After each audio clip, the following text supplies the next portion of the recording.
but declined to release any further details. You'll recall Trump pushed Kemp to overturn Georgia's 2020 presidential election results after he narrowly lost the state to Joe Biden. CNN's Marshall Cohen joins us now. Marshall, the target letter has already gone out to the former president. That means an indictment could come at any time. We thought there's a possibility it could happen late this past week, like yesterday, for example, so maybe in the coming days here very shortly. Is it a surprise? Should it be a surprise that the special counsel is still talking to people like the governor of Georgia as part of this case?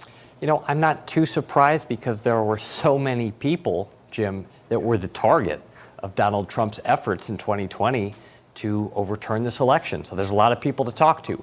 Who they want to interview first, who they want to interview last, that's up to the prosecutors. But Brian Kemp is a big name. Don't forget that during that critical period in 2020, after Trump lost the state of Georgia, but before the inauguration in January 21, Donald Trump spoke repeatedly with Brian Kemp. In public and in private, Trump tried to twist Kemp's arm to get him to basically violate his oath of office and step in to overturn the results in Georgia. So those conversations between Kemp and Trump, I can imagine that's what the prosecutors are going to be asking once they eventually get him maybe in front of the grand jury, perhaps an FBI interview. We're not quite sure at this time. But as you mentioned, with that target letter going out to former President Trump, an indictment really could come at any minute. That's typically the next step. And in the classified documents case, the judge in this case, Judge Aileen Cannon, set the trial date for May 20. My husband and I are thinking about whether you have a generator running constantly or not. What? No. Of course my fucking generator doesn't constantly run. It's a backup. It's a UPS, man. It's a power supply. What are you guys saying? Why the fuck would I run a generator for no reason, just for the funsies? Yeah. 20th, 2024, assuming that it happens on that date, and of course it could slip beyond that. That will be in the thick, or actually it'll be sort of after the presidential Republican primary elections have kind of wrapped up. Trump could have this thing wrapped up, the primary process, before this trial even starts. He could. He may be the presumptive nominee by the time this trial kicks off. If the trial schedule, I mean, it's not going to get earlier. It might go later. Yeah. But yeah, if it holds, he might be the presumptive nominee. At that point in time in 2016, he already was. Everyone else had dropped.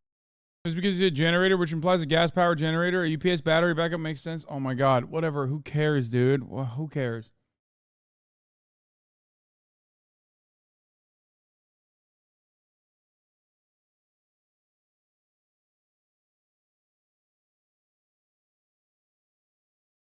Out. Yeah. But this decision from Judge Cannon, who is a Trump appointee, you know, she did not give Trump everything he wanted here. He asked for, frankly, he asked her not even to put a date on the calendar yet. And if you really, really had to, make it in 2025.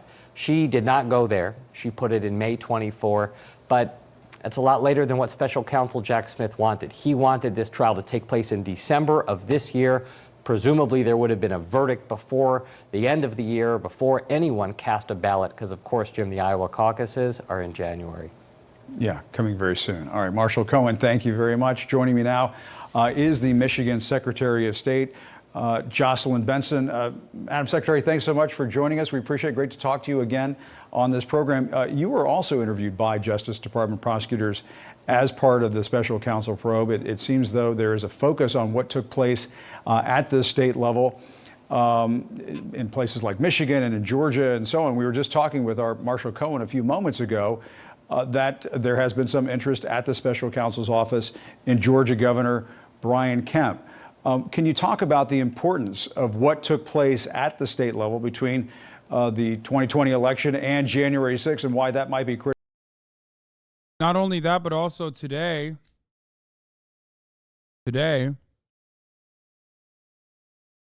Donald Trump, there was a final conclusion on the Georgia State Supreme Court on Donald Trump's separate attempts to subvert and try to stop this RICO charge from being hit. And the Supreme Court denied it. So there's another. This is the last investigation into Donald Trump, who has done everything right, and they indicted him, and a possible indictment might come out of this as well. Critically important to the special counsel. Yeah, and thanks for having me. I think what this really reveals is again, the multifaceted, nationally coordinated effort we were facing in the states like Georgia and Michigan and Arizona in 2020 that really did take place on the ground. I mean, people who were claiming falsely to be electors of the state showed up at our state capitol. People showed up outside my home.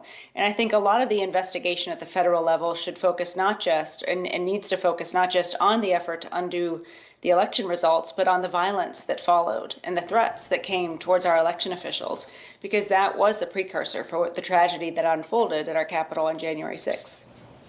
And let's talk about the case in Michigan. The new charging documents are revealing the Attorney General's case against 16 Republicans accused of trying to subvert the 2020 election process by falsely claiming that Donald Trump won the presidency.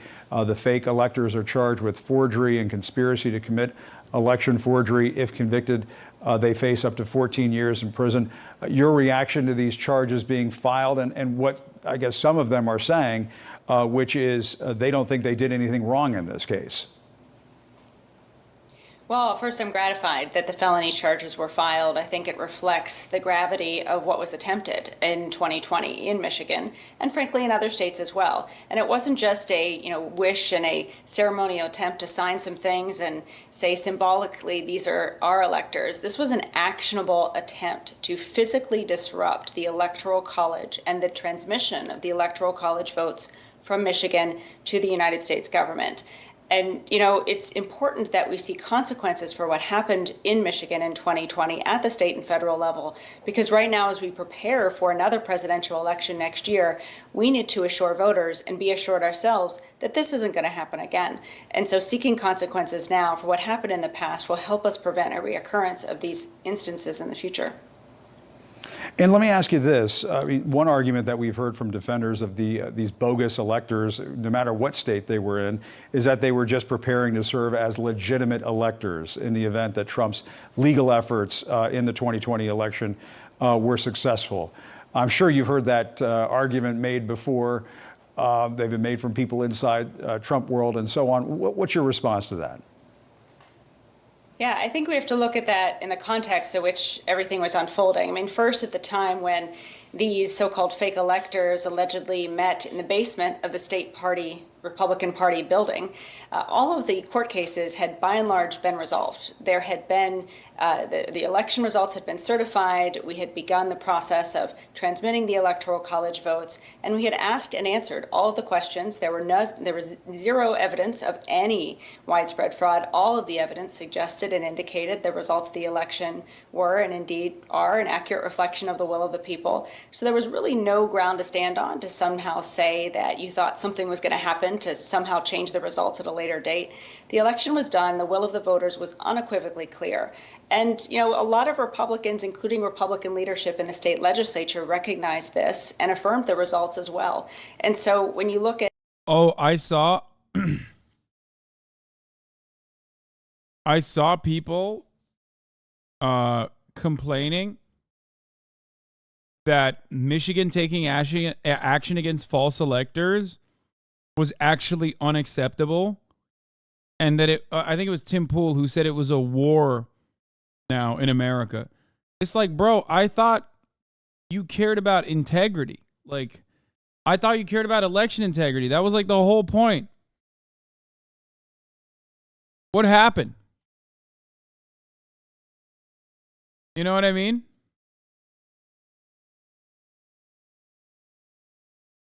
What fucking happened, dude? Since when do we not care about election integrity? Dumbasses. It shouldn't matter, right? Who's attacking Turkey? Literally no one is attacking Turkey in the real world. It's probably some Reddit shit.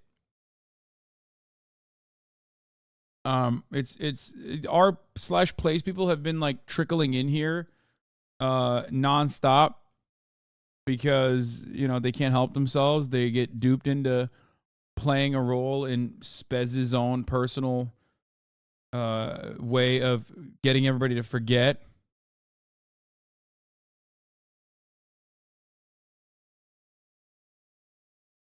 And it's, you know, I don't really care. If it's like once every 5 years and that's fun and cool, but this time around I have not participated in it because I just don't really care that much. Mayors and the former co-chair of the party who chose, instead of accepting the results, to sign these electors' papers, you have to see, and I think the evidence shows, a willful, intentional effort to lie about the results simply because they didn't agree with them.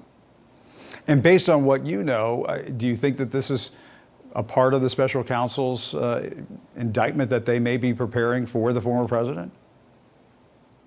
Well, we know that Michigan was not the only state where these shenanigans were attempted.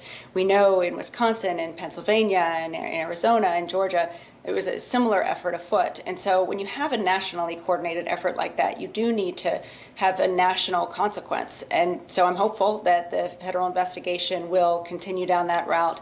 But what it's also uniquely poised to do is recognize the connection of those attempts to overturn the election and the lies surrounding them to the threats and the violence that so many of us experienced, and that again we saw unfold at our Capitol on January 6th. It's all connected, and as atrocious as it was, as unprecedented as it was, we have to see consequences, or else we have to prepare for it to unfold again.